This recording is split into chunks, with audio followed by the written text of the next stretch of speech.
ഈ ദൈവപുത്രന് വീഥിയൊരുക്കുവാൻ സ്നാപക യോഹന്നാൻ വന്നു. എത്രയോ ഭക്തിഗാനങ്ങൾ ഗംഭീരങ്ങളായിട്ടുണ്ട്. അതൊക്കെ നല്ലതാണ്.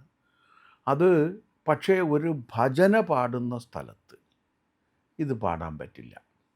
എന്തുകൊണ്ട്?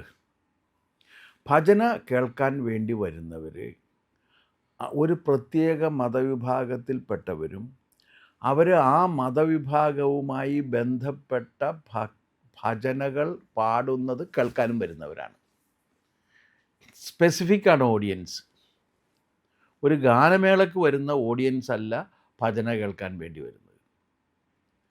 ഭജന കേൾക്കാൻ വേണ്ടി പോകുന്നവർ പ്രാർത്ഥനയ്ക്ക് പോകുന്നവരാണ്.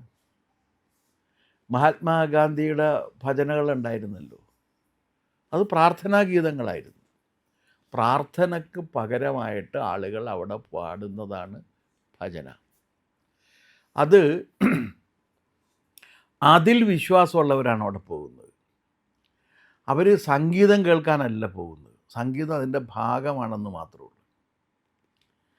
അങ്ങനെയാണെങ്കിൽ ഇവരൊന്നും ഇപ്പോൾ എന്താണ് നന്ദഗോവിന്ദം, അവരൊന്നും നമ്മുടെ യേശുദാസിൻ്റെ പോലെയോ അല്ലെങ്കിൽ മറ്റ് ഗായകരുടെ പോലെയോ ഒന്നും നിലവാരം സംഗീതത്തിലില്ലാത്തവരാണ്. പക്ഷേ ഭജന അവർ പാടുമ്പോൾ അത് കേൾക്കാൻ ആളുകൾ പോയിരിക്കും.